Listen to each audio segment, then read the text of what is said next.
नमस्कार, आप सभी का स्वागत है। मेरा नाम नमन परसाई है और हम पढ़ रहे थे एमपीपीएससी का सिलेबस, मेंस का, मुख्य परीक्षा का। इसके पहले वीडियो में हमने प्री का सिलेबस पढ़ लिया है। अभी हम पढ़ रहे हैं मेंस यानी मुख्य परीक्षा का सिलेबस। इस सिलेबस को हमने 3 पार्ट में डिवाइड किया हुआ है। इससे पहले मैंने आपसे कहा था, पहले पार्ट में हमने डिस्कस किया है कि किस प्रकार से एग्ज़ाम होता है, कितने पेपर होते हैं, नंबरिंग कैसे होती है, कितने नंबर होते हैं पेपर में, और एक पेपर में कितने पार्ट होते हैं, पार्ट ए पार्ट बी, और उसमें कैसे नंबरिंग होती है, कितनी शब्द सीमा होती है, सब कुछ डिस्कस हमने कर लिया है। तो बेसिकली हमने सिलेबस को 3 पार्ट में डिवाइड किया हुआ है। हम इसको 3 पार्ट में पढ़ेंगे। पहला पार्ट आपके सामने है, आपका वीडियो आपके सामने आ चुका है। अब हम दूसरे पार्ट की बात कर रहे हैं। दूसरे पार्ट में आपने कहा था आपसे कि हम दूसरे पार्ट में हम लोग पेपर 1 और पेपर 2 को पढ़ने वाले हैं। आपके 6 पेपर आपके होते हैं मेंस में, तो पेपर 1 और पेपर 2 को डिस्कस हम करने वाले हैं। इसके बाद जो वीडियो आएगा पार्ट 3, इसमें हम लोग पेपर 3, 4, 5, 6 को डिस्कस करेंगे। ये बात क्लियर है आपको? चलिए, तो राज्य सेवा मुख्य परीक्षा पाठ्यक्रम प्रथम प्रश्न पत्र खंड आ, पार्ट ए है ये। अब इसको देखें, आप जरा देखें, ये इसमें दिया हुआ है इतिहास संस्कृति, है ना। इसमें दिया हुआ है इतिहास और संस्कृति।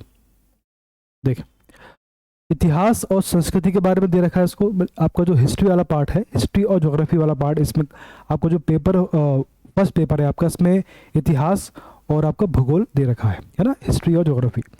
तो पार्ट ए में है आपकी हिस्ट्री, तो इसमें क्या इतिहास और संस्कृति है।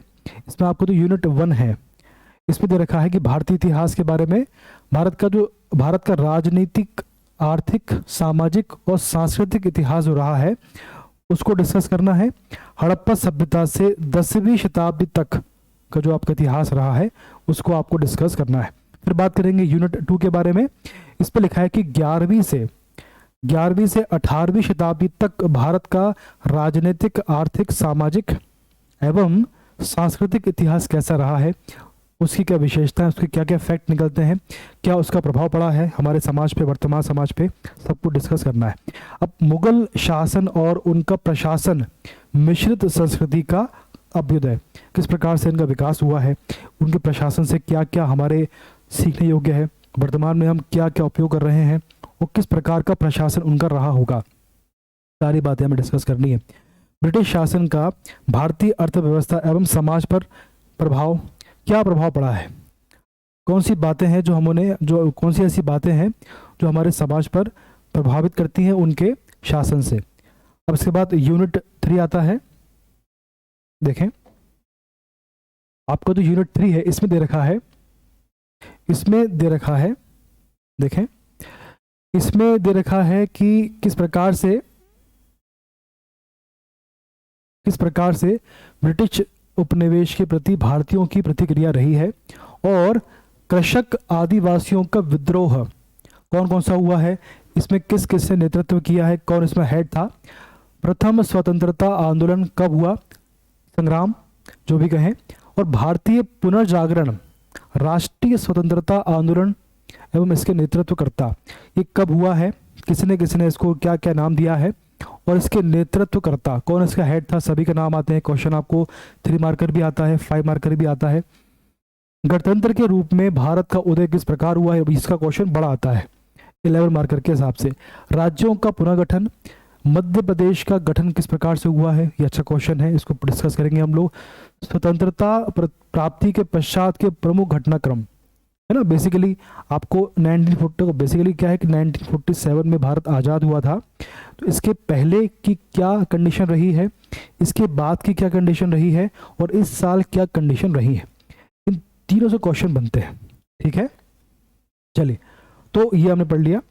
अब मध्य प्रदेश में स्वतंत्रता आंदोलन किस प्रकार से रहा है, भारतीय सांस्कृतिक विरासत, है ना, मध्य प्रदेश के विशेष संदर्भ में, यहाँ एमपी की बात हो रही है।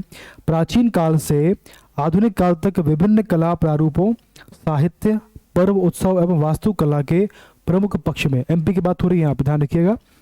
तो यहाँ पर प्राचीन काल से क्या लिखा हुआ, आधुनिक काल तक विभिन्न कला प्रारूपों, साहित्य, पर्व जो भी आपके उत्सव होते हैं, वास्तुकला की बात हो यहाँ पे हो रही है। तो उनके जो प्रमुख पक्ष है, उनके प्रमुख पक्षों की बात करनी है आपको। फिर है एमपी के एमपी में विश्व धरोहर स्थल एवं पर्यटन स्थल, इनकी क्या विशेषता है, इनकी स्थापना कब हुई है ना। इसके बाद इनका जो स्थापत्य कला धरोहर जो है, इनके बारे में क्या क्या विशेषता है, किस प्रकार का मंदिर है, कौन सी शैली है, कौन से भगवान की पूजन होती है, सारी बातें। और मध्य, इसके बाद है आपका यूनिट 5 है, इसमें है मध्य प्रदेश की प्रमुख रियासतें। बहुत अच्छा क्वेश्चन, बहुत अच्छा टॉपिक है, इसको हम बढ़िया पढ़ेंगे। इसको गोंडवाना, बुंदेली, बघेली, होलकर, सिंधिया एवं भोपाल रियासत प्रारंभ से स्वतंत्रता प्राप्ति तक, उसको बहुत अच्छे से पढ़ना। अच्छा क्वेश्चन बनते हैं यहाँ से। वर्तमान मध्य प्रदेश के भौगोलिक संदर्भ में, यानी वर्तमान आपको जो एमपी का मैप है उसके अकॉर्डिंग ही आपको डिफाइन करना है। ये बात क्लियर है आपको। अब हम पढ़ रहे हैं फर्स्ट पेपर का पार्ट बी, फर्स्ट पेपर का पार्ट बी या खंड बा, जो भी आप कह ले। इसमें आपको जो है इसका यूनिट 1 है, इकाई है ना, ये देख रहे हैं आप। अब देखें इसमें सबसे पहले दे रखा है आपको विश्व का भूगोल, वर्ल्ड ज्योग्राफी है ना, इसको हमने पढ़ा हुआ है। प्रमुख भौतिक लक्षण जो है भारत के, उसके विश्व के, पर्वत किस प्रकार के हैं, पर्वतों का निर्माण कैसे होता है, पठार क्या होते हैं, मैदान क्या होते हैं, कौन कौन से क्या क्या मैदान है, इनकी क्या विशेषता होती है, नदियाँ कौन कौन सी हैं विश्व में और कहाँ से उद्गम होता है, कहाँ बहती है, वो किस प्रकार इनमें विशेषता है, किस प्रकार ये बहती है ना। उसके बाद ये है झीलों एवं हिमनद के बारे में, झीलें एवं हिमनद। प्रमुख भौगोलिक घटनाएं जैसे भूकंप हो गया, सुनामी हो गई, ज्वालामुखी हो गया और चक्रवात हो गया है ना, इस सभी को डिस्कस करना है कि इनकी विशेषता क्या है और इनके कारण क्या है, इसके पीछे साइंस क्या है, इसके पीछे लॉजिक क्या है। विश्व की जलवायु और जलवायु एवं ऋतुएं, वर्षा का वितरण, कहाँ कितनी वर्षा होती है, इसका कारण क्या है, जलवायु प्रदेश और जलवायु परिवर्तन एवं उसके प्रभाव, इस सिलेबस में इसको रखा गया है। इसका काफ़ी महत्व है, पूरे विश्व में इस संबंध में चर्चा हो रही है, मोदी जी काफ़ी इसको लेकर एग्रेसिव हैं।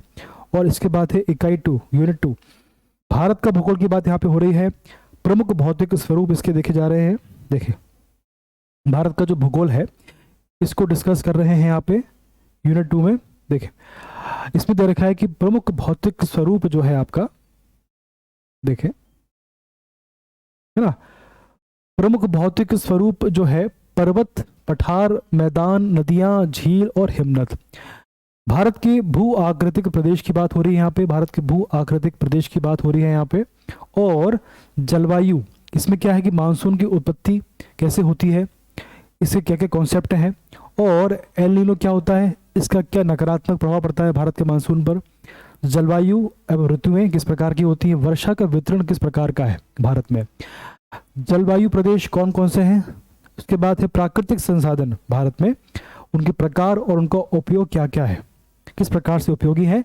जल, पहला आपका पार्ट है जल वन मृदा, दूसरा है शैल एवं खनिज। ठीक, अब बात होगी जनसंख्या के बारे में, पॉपुलेशन, जनसंख्या वृद्धि, वितरण, घनत्व, लिंगानुपात, साक्षरता, प्रवास, ग्रामीण एवं नगरीय जनसंख्या, इसके आंकड़े, इसके फैक्ट और इनकी परिभाषा भी आपको पता होना चाहिए कि भाई घनत्व क्या होता है, लिंगानुपात क्या होता है, साक्षरता कैसे निकालते हैं, ग्रामीण और नगरीय जो आपकी पॉपुलेशन क्या है। इसके बाद सबसे महत्वपूर्ण टॉपिक है इसका खाद्य प्रसंस्करण और संबंधित उद्योग, इनको अच्छे से पढ़ना है, इसको हम जल्दी पढ़ने वाले हैं। संभावनाएं, इसकी महत्व क्या है, उद्योगों का स्थानीयकरण की बात होगी, उद्योग की पूर्ववर्ती और अग्रवर्ती आवश्यकताएं, ये क्या कॉन्सेप्ट है इसको समझेंगे। मांग पूर्ति श्रृंखला है ना, मांग पूर्ति, डिमांड सप्लाई जो आपकी चेन होती है इसको पढ़ेंगे। और प्रबंधन, किस प्रकार से इसका प्रबंधन होता है, हम सभी बातें डिस्कस करेंगे। ठीक है, अब आपकी यूनिट 3 है, इसमें क्या देखो क्या दे रखा है, इसमें है प्रमुख, इसमें मध्य प्रदेश का भूगोल है, इसमें एमपी के भूगोल को डिस्कस किया हुआ है, एमपी के भूगोल को डिस्कस इसमें किया हुआ है। चलिए प्रमुख, इसमें प्रमुख भू आकारिकी जियोमॉर्फिक की बात हो रही है यहाँ पे।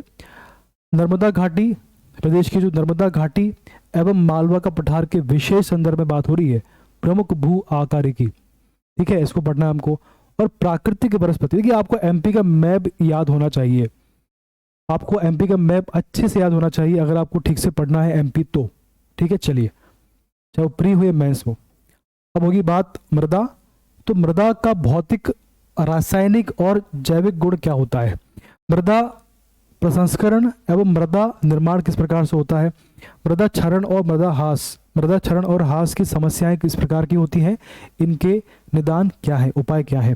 समस्याग्रस्त मृदा एवं उसके परिष्कार के तरीके। मैंने कहा अभी आपसे, जल ग्रहण आधार पर मृदा संरक्षण नियोजन कौन कौन से बनाए गए हैं। खनिज एवं ऊर्जा संसाधन कौन कौन से होते हैं, है ना। प्रकार, वितरण कहाँ पर कितने हैं, कहाँ मैक्सिमम है, कहाँ मिनिमम है, और इनके उपयोग क्या क्या है, सभी डिस्कस होगा।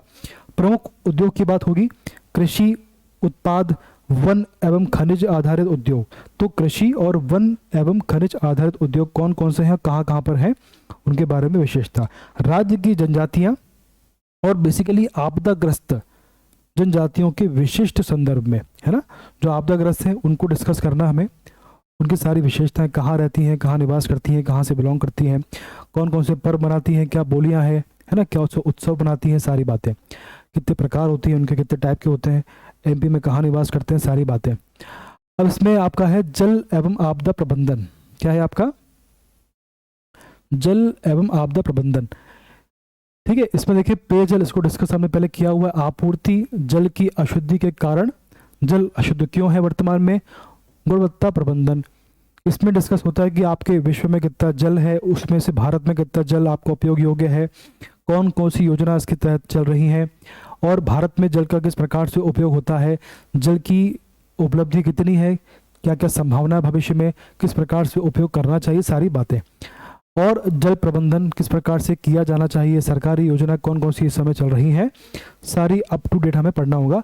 भूजल एवं जल संग्रहण, प्राकृतिक एवं मानव निर्मित आपदाएं कौन कौन सी होती हैं, प्राकृतिक कौन सी होती हैं, और मानव निर्मित जो हमने निर्मित की हैं, उन संबंध में। आपदा प्रबंधन की अवधारणा क्या है और विस्तार की संभावना ऐसी क्या क्या है, विशिष्ट खतरे एवं उनका शमन किस प्रकार से किया जाना चाहिए या होता है। सामुदायिक योजना की बात होगी, इसमें संसाधन मानचित्रण, राहत एवं पुनर्वास की बात होगी, निरोधक एवं प्रशासनिक उपाय किस प्रकार से किए जाते हैं, और सुरक्षित निर्माण कैसे होना चाहिए, वैकल्पिक संचार एवं जीवन रक्षा हेतु दक्षता किस प्रकार से की जाती है, ये सारी बातें इसमें डिस्कस होंगी। ठीक है, आगे आपका है इकाई 5 है आपकी भूगोल की आधुनिक तकनीक होगी। इसमें सुदूर संवेदन आपका होगा, रिमोट सेंसिंग की बात हो रही है यहाँ पे। सिद्धांत क्या है, विद्युत चुंबकीय स्पेक्ट्रम क्या होता है, घटक उपग्रहों, जो आपका उपग्रहों की, जो आपके उपग्रह होते हैं आपके, तो उपग्रहों के प्रकार की बात हो रही है। सुदूर संवेदन का उपयोग क्या क्या होता है वो डिस्कस करना है। GIS यानी भौगोलिक सूचना प्रणाली के बारे में डिस्कस करना है, घटक एवं इसके उपयोग। GPS भौगोलिक पोजिशनिंग सिस्टम की बात होगी, क्या होता है, ये कैसे काम करता है, सारी बातें। और आधारभूत संकल्पना एवं इसके उपयोग बहुत अच्छे से डिस्कस करेंगे हम लोग मैप के माध्यम से, और जो भी आपका ग्राफिक्स होंगे, जो भी एनिमेशन होगा, सभी के माध्यम से हम समझने का प्रयास करेंगे। कॉन्सेप्ट हमारे क्लियर हो जाएंगे, ये मेरी गारंटी है। अब इसके बाद आपका द्वितीय सेकंड पेपर है आपका, इसको डिस्कस करते हैं। आइए, सेकंड पेपर में पार्ट ए यानी खंड आ की बात हो रही है। इसमें भी आपका इकाई 2 है। देखिए इकाई 2 की बात हो रही है। इसमें भारतीय संविधान, इसका निर्माण कैसे हुआ है, विशेषता क्या है इसकी, मूल ढांचा किस प्रकार का है, उसमें प्रमुख संशोधन जो हुए। बहुत अच्छा क्वेश्चन है, कौन कौन से प्रमुख संशोधन है, पहला कौन सा है, वर्तमान में कौन सा हुआ, सारी बातें। वैचारिक तत्व की बात हो रही है, उद्देशिका क्या होती है, मूल अधिकार क्या होते हैं, राज्य के नीति निर्देशक तत्व की बात होगी, कौन कौन से होते हैं, कितने होते हैं, और मूल कर्तव्य कितने हैं और कौन कौन से हैं।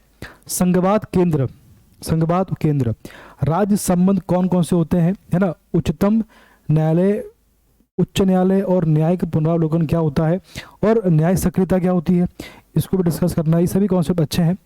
लोक अदालत और जनहित याचिका, वर्तमान में सभी के बहुत से एग्जाम्पल आपके सामने आते रहते हैं, इसलिए हमें डिस्कस करने में काफ़ी आसानी होगी, है ना। अब देखिए भारत में निर्वाचन आयोग की बात यहाँ हो रही है। भारत में इकाई 2 आपकी भारत में निर्वाचन आयोग की बात हो रही है। नियंत्रक एवं महालेखा परीक्षक संघ लोक सेवा आयोग, मध्य प्रदेश लोक सेवा आयोग एवं नीति आयोग, इसको डिस्कस हम करते हैं प्री में 10th यूनिट में। भारतीय राजनीति में जाति, धर्म, वर्ग, नरजातीयता, भाषा एवं लिंग की भूमिका, भारतीय राजनीति में राजनीतिक दल एवं मतदान व्यवहार, सिविल सोसाइटी एवं जन आंदोलन, राष्ट्रीय अखंडता तथा सुरक्षा से जुड़े मुद्दे। ठीक है, ये सभी टॉपिक आपको पढ़ के अपने नोट्स में ऐड करने हैं और इसके अकॉर्डिंग आपको अपना सिलेबस, आपका जो नोट्स आपके बनने चाहिए।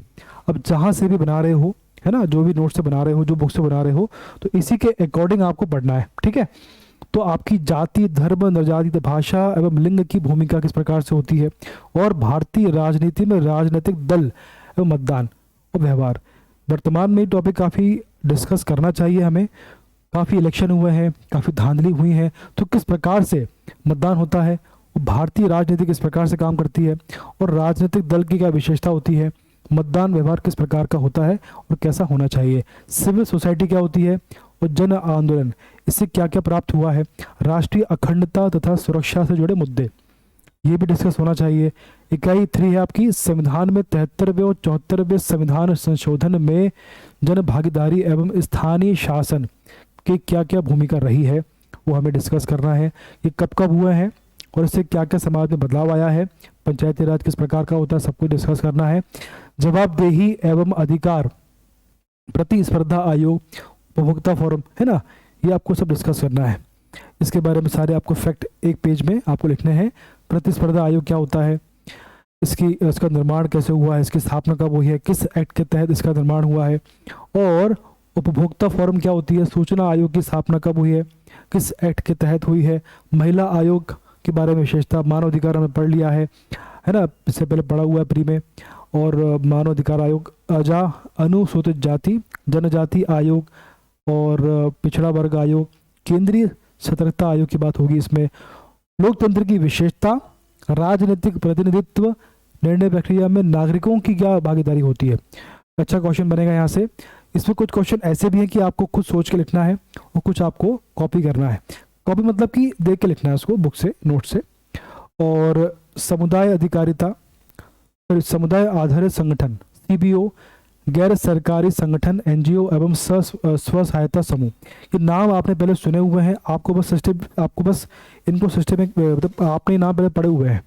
आपका जो ये समुदाय आधारित संगठन है, सीबीओ है, एनजीओ है, इसको पहले आपने पढ़ा हुआ है। अब आपको यहाँ पर सिलेबस के अकॉर्डिंग अच्छे से पढ़ना है, इसको आंसर लिखना है आपको। ठीक है, इस तरीके से पढ़ के, इनको समझ के, कॉन्सेप्ट समझ के ये होता क्या है, और इसका एग्जाम्पल, वर्तमान में कितने एनजीओ चल रहे हैं भारत में, एमपी में, और उनकी क्या विशेषता है, और उनका क्षेत्र कहाँ का है, वो किस दिशा में काम कर रहे हैं, सारी बातें। ठीक है, मीडिया की भूमिका, वर्तमान में मीडिया की बहुत बड़ी भूमिका है देश में, तो मीडिया की भूमिका एवं समस्याएं कि भाई उसकी भूमिका क्या है, क्या कर्तव्य हैं मीडिया के, और वर्तमान में क्या क्या समस्याएं मीडिया के सामने आ रही हैं या मीडिया से बन रही हैं। तो इलेक्ट्रॉनिक, प्रिंट एवं सोशल मीडिया की बात यहाँ हो रही है। तो बेसिकली मीडिया की भूमिका के बारे में आप खुद से सोचें और सोचें कि इसका आंसर क्या होना चाहिए, इसकी फ्रेमिंग क्या होना चाहिए, क्योंकि वर्तमान में मीडिया की इतना ज़्यादा एग्जाम्पल आपके सामने है कि आपको सोचने में काफ़ी आसानी होगी आपको। इसलिए प्रयास करिए कि सब कुछ हमें कॉपी नहीं करना है, कुछ क्वेश्चन के आंसर हमें खुद से सोच के लिखने हैं। ठीक है, और आपका जो मीडिया है, वर्तमान में इतने एग्जाम्पल आपके सामने है कि भाई जो मीडिया है उसका क्या रोल है वर्तमान में, और क्या कर्तव्य इसके क्या कर्तव्य है, और क्या मीडिया अपने कर्तव्य निभा रही है या नहीं निभा रही है, समाज के प्रति क्या इसके कर्तव्य हैं। तो सारी बातें आपको डिस्कस करके सोच के लिखनी है। भारतीय राजनीतिक विचारक, की तो आपको समझने, पूरे याद करने पड़ेंगे आपको, है ना, आपको सब ये इनको याद करके इनका जो कॉन्सेप्ट है उनको समझना है। और बहुत से इसमें शब्द हैं जिनको आपको याद करने पड़ेंगे। कौटिल्य के बारे में पढ़ना, महात्मा गांधी, जवाहरलाल नेहरू, सरदार वल्लभ भाई पटेल, इनका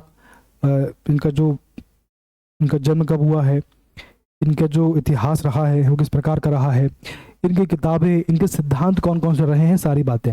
ठीक है, उसके बाद राम मनोहर लोहिया, डॉक्टर BR अम्बेडकर, दीनदयाल उपाध्याय, जयप्रकाश नारायण, सभी के सिद्धांत, है ना, सभी के सिद्धांत की विशेषता के बारे में डिस्कस करना है।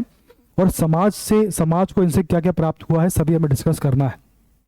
इकाई 5 आपकी है प्रशासन एवं प्रबंधन। अर्थ, जो आपका प्रशासन और प्रबंधन जो है, इसका अर्थ क्या होता है ना, प्रकृति एवं इसका महत्व क्या, किस प्रकार का इसका नेचर होता है, इसका क्या महत्व है समाज के लिए, शासन के लिए, विकसित एवं विकासशील समाजों में लोक प्रशासन की क्या भूमिका है, एक विषय के रूप में लोक प्रशासन का विकास कैसे हुआ है, एक विषय कैसे बनाइए, नवीन लोक प्रशासन क्या होता है, लोक प्रशासन के सिद्धांत क्या होते हैं, है ना, लोक प्रशासन के सिद्धांत क्या होते हैं, इनको पढ़ना है आपको। अब इसकी जो अवधारणा है वो क्या अवधारणा देखिए, शक्ति, सत्ता, प्राधिकारी, उत्तरदायित्व और एवं प्रत्यायोजन, डेलीगेशन, इसको पूरा आपको समझना है, इसको बढ़िया पढ़ेंगे हम लोग। संगठन के सिद्धांत क्या होते हैं, संगठन क्या होता है, इसके सिद्धांत क्या होते हैं, पद सोपान, नियंत्रण का क्षेत्र क्या होता है, एवं आदेश की एकता किस प्रकार से की जाती है। लोक प्रबंधन के नवीन आयाम क्या होते हैं, कि सभी आपस में जुड़े, सभी आपस में जुड़ा हुआ है पूरा, ये सभी आपस में जुड़े हुए हैं। आप एक कॉन्सेप्ट को समझेंगे, आपके सभी कॉन्सेप्ट आपके क्लियर हो जाएंगे। परिवर्तन का प्रबंधन एवं विकास प्रशासन क्या होता है, इसको भी डिस्कस हम करेंगे, बहुत ही आसान भाषा में समझेंगे, आपको कोई भी प्रॉब्लम नहीं आएगी, ठीक है। अब हम पढ़ रहे हैं पेपर सेकंड पेपर का पार्ट बी, है ना, इसको हम देख रहे हैं क्या होता है ये। देखिए आपकी यूनिट 1 है, इसमें दे रखा है कि भारत में कृषि, आपको टॉपिक है अर्थशास्त्र एवं समाजशास्त्र, ये बात क्लियर है आपको। भारत में कृषि उद्योग एवं सेवा क्षेत्र के मुद्दे क्या क्या हैं और एवं पहल, ठीक है, क्या मुद्दे हैं और इसमें क्या क्या पहल हुई है। भारत में राष्ट्रीय आय की गणना किस प्रकार से होती है, बहुत आसान है, इसको हम डिस्कस करेंगे। भारतीय रिजर्व बैंक जो होता है आरबीआई एवं व्यापारिक बैंक जो होते हैं इनके कार्य, ठीक है, आरबीआई एवं व्यापारिक बैंक के कार्य क्या होते हैं, वित्तीय समावेशन क्या होता है, मौद्रिक नीति किस प्रकार से काम करती है और इसे कौन बनाता है, कौन इसे मेंटेन करता है, कौन इसे कंट्रोल करता है, ये सही शब्द होगा।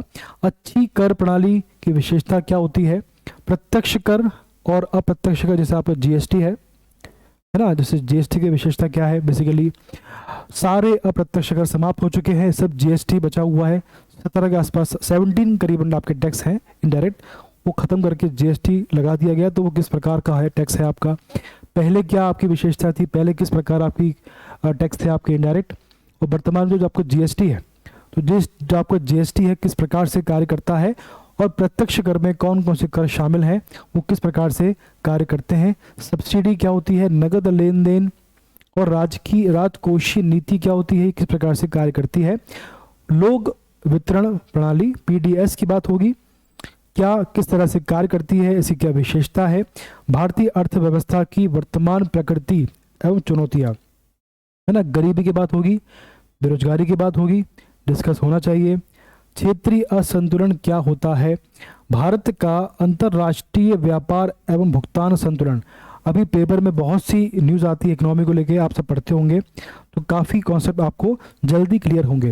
विदेशी पूंजी की भूमिका क्या होती है, और बहुराष्ट्रीय कंपनियां, प्रत्यक्ष विदेशी निवेश क्या होता है, इसके क्या लाभ है, क्या इसकी हानि है। आयात निर्यात नीति किस प्रकार की है, अंतर्राष्ट्रीय मुद्रा कोष क्या होता है, इसकी विशेषता, भारत के संदर्भ में क्या क्या इसके महत्व है। विश्व बैंक क्या, जो आपका विश्व बैंक है, वर्ल्ड बैंक है, ये किस प्रकार से कार्य करता है। एशियाई विकास बैंक की क्या भूमिका रही है। विश्व व्यापार संगठन किस प्रकार से भारत के लिए कार्य करता है। आसियान, सार्क और नाफ्टा, ये सब हम समझेंगे मैप के माध्यम से, कहाँ कहाँ ये संगठन है और किस प्रकार से ये कार्य कर रहे हैं, इनका बेसिक उद्देश्य क्या है ना, इनका जो कार्य करने का उद्देश्य क्या है इनका। और आपका जो है, अब देखिए एमपी के संदर्भ में बहुत अच्छा टॉपिक है ये आपका, एमपी के संदर्भ में हम पढ़ेंगे, देखें, ठीक है। देखें आपकी यूनिट 2 है, पार्ट बी की प्रमुख फसलें हैं। देखो इसमें क्या है, प्रमुख फसलें, कौन सी फसल कब होती है, इनकी विशेषता। कृषि जोत क्या होता है, कृषि जोत क्षेत्र सर्वाधिक कहाँ है, कम कहाँ है। फसल प्रतिरूप क्या होता है, ये कौन सा कॉन्सेप्ट है ये। फसलों के उत्पादन एवं वितरण का भौतिक एवं सामाजिक पर्यावरणीय प्रभाव क्या पड़ता है। फसल कहीं ज़्यादा, जो आपकी जो चना कहीं और होता है, कहीं और नहीं होता।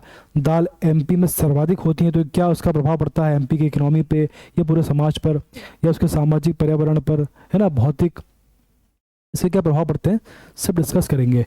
बीज एवं खाद की गुणवत्ता एवं आपूर्ति से जुड़े मुद्दे, है ना, बीज की क्या विशेषता होती है।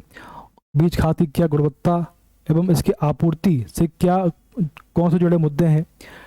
ठीक है, कृषि के तरीके कि जो आपके बीज हैं, खाद बीज है, किस प्रकार से उपलब्ध होना चाहिए और किस प्रकार से उपलब्ध हो रहे हैं, इनमें गैप क्या है वो डिस्कस करेंगे।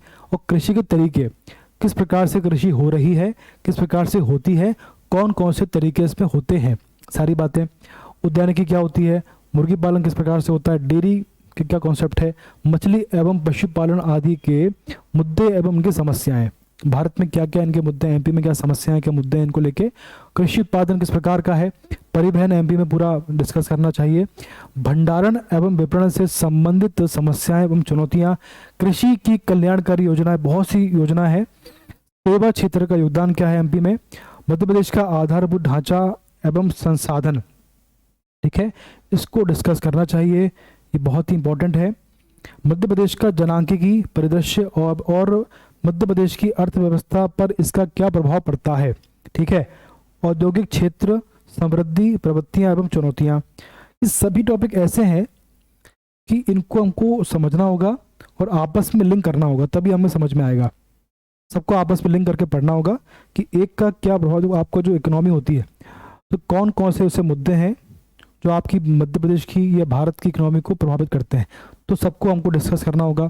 कौन से आपके उद्योग हैं, और उसके बाद है कौन सा ऐसा पार्ट है जो एमपी की इकोनॉमी को, समाज को, कृषि को, उद्योग को, सबको काफ़ी प्रभावित करता है। ठीक है, अब जो एमपी का औद्योगिक क्षेत्र समृद्धि हो गया आपका, ये कुशल मानव संसाधन की उपलब्धता, मानव संसाधन का नियोजन एवं उत्पादकता, रोजगार के विभिन्न चरण और ट्रेंड्स, ये सब डिस्कस करना है हमें, है ना। आपकी यूनिट 3 है, इसमें क्या दे रखा है देखो, मानव संसाधन विकास शिक्षा, प्रारंभिक शिक्षा क्या होती है इसको समझना पड़ेगा, और इसके संबंध में कौन कौन सी योजना भारत में चल रही हैं सब कुछ डिस्कस करना होगा। टॉपिक अच्छा है, यहाँ से क्वेश्चन बनते हैं। शिक्षा का मुद्दा काफी बड़ा मुद्दा है, पूरे देश में इसको लेकर बात हो रही है। प्रारंभिक शिक्षा क्या होती है, उच्च शिक्षा, तकनीकी एवं चिकित्सकीय शिक्षा क्या होती है, व्यावसायिक शिक्षा की गुणवत्ताएं किस प्रकार की हैं एमपी में, भारत में बालिकाओं की शिक्षा के संबंध में कौन कौन से कॉन्सेप्ट हैं और कौन कौन सी योजनाएं हैं, सभी हमें डिस्कस करनी है। निम्नलिखित वर्गों से संबंधित सामाजिक मुद्दे एवं उनके कल्याणकारी कार्यक्रम। निःशक्त वर्ग, बेसिकली हमको सारी योजनाएं याद करनी है। वृद्धजन, बालक, महिलाएं, सामाजिक रूप से वंचित वर्ग, विकास परियोजनाओं के फलस्वरूप विस्थापित वर्ग के संबंध में कौन कौन सी योजनाएं, सामाजिक मुद्दे हैं इनके संबंध में, और कौन कौन सी कल्याणकारी कार्यक्रम चल रहे हैं, सबको हमें डिस्कस करते हुए आगे बढ़ना है। इकाई 4 की बात होगी यहाँ पर। इसमें देखें आप कि जो देखें सामाजिक समरसता के घटक सभ्यता और संस्कृति की अवधारणा क्या होती है। सबसे पहले सामाजिक समरसता क्या होती है उसको समझना है, उसके बारे में इसके बाद जो टॉपिक दे रखे घटक सभ्यता और संस्कृति की अवधारणा पढ़नी है। भारतीय संस्कृति की विशेषता क्या होती है, संस्कार क्या होते हैं, विविध संदर्भ में वर्ण व्यवस्था क्या होती है, आश्रम, पुरुषार्थ, चतुष्टय, ये सब क्या होते हैं, धर्म व मत पंथों का समाज पर क्या प्रभाव पड़ता है, विवाह की कौन कौन सी पद्धतियां होती हैं, 8 प्रकार के विवाह होते हैं, सबको डिस्कस किया जाएगा विस्तार से। सामुदायिक विकास कार्यक्रम, प्रसार शिक्षा क्या होती है, पंचायती सामुदायिक विकास में गैर सरकारी संगठनों की क्या भूमिका रही है, स्व सेवा के क्षेत्र में ग्रामीण विकास की नवीन प्रवृत्तियां, कुटुंब न्यायालय क्या होता है, सब कुछ डिस्कस करना है। ठीक है, आपको समझ में आ रहा है। आपका अंतिम है, इसको देखें, आपका अंतिम टॉपिक है आज का, इकाई आपकी 5 है, यूनिट आपका 5 है। इसमें देखें इसमें लिखा है जनसंख्या और स्वास्थ्य समस्याएं क्या है भारत में, है ना। स्वास्थ्य, शिक्षा एवं सशक्तिकरण को डिस्कस करना है। परिवार कल्याण कार्यक्रम कौन कौन से चलाए जा रहे हैं, जनसंख्या नियंत्रण का क्या कॉन्सेप्ट है, क्या संविधान में इसको लेकर कोई आर्टिकल, अनुच्छेद वगैरह दे रखा है क्या। उसके बाद मध्य प्रदेश में जनजातियों की स्थिति क्या है ना। और सामाजिक संरचना किस प्रकार की है, रीति रिवाज क्या होते हैं, मान्यताएं क्या होती हैं, विवाह, नातेदारी, धार्मिक विश्वास व परंपराएं को डिस्कस करना है, जनजातियों में प्रचलित पर्व एवं उत्सव, और महिला शिक्षा। देखें आप, आपकी जो महिला शिक्षा है, पारिवारिक स्वास्थ्य है, जन्म मृत्यु समंक है, कुपोषण के कारण और प्रभाव, भारत में जो कुपोषण या एमपी में जो कुपोषण रहा है उसके संदर्भ में हमें डिस्कस करना है, क्यों है, इसके क्या कारण है और क्या इसके प्रभाव पड़े हैं समाज पर। संक्रामक और असंक्रामक बीमारियां कौन सी होती हैं, कैसे होती हैं, है ना, किस वायरस से होती हैं, किस बैक्टीरिया से होती हैं, और इसके क्या क्या उपचार हैं, सब हमें डिस्कस करना है। विश्व स्वास्थ्य संगठन, इनका उद्देश्य क्या है, इसकी संरचना किस प्रकार की है, ये कौन से कार्य करता है, इसके कार्य कौन कौन से होते हैं और कौन से कार्यक्रम ये चला रहा है वर्तमान में, सब कुछ हमें डिस्कस करना है। देखिए, चलिए अब आपका आता है पेपर तृतीय, इसको हम अगले वीडियो में डिस्कस करेंगे। तो वर्तमान में जो भी आपने टॉपिक डिस्कस किया है, पेपर 1 पेपर 2 डिस्कस किया है, इसमें बहुत से टॉपिक ऐसे हैं जो पढ़ के आपको लगता है बहुत टफ है, लेकिन वो टफ नहीं है। जब तक आप उन्हें डिस्कस नहीं करेंगे, उनको पढ़ने का प्रयास नहीं करेंगे, तब तक आपके लिए सब कुछ टफ होगा। हमें उनको समझना है, पढ़ना है और उसको लिखने का प्रयास करना, ताकि आपको कॉन्सेप्ट के साथ साथ आपकी राइटिंग स्किल भी डेवलप हो। ये बात क्लियर है आपको। चलिए, तो आज के लिए इतना ही है, अगला वीडियो बहुत जल्दी आएगा आपका। तब तक आप सभी स्वस्थ रहें, खुश रहें। धन्यवाद।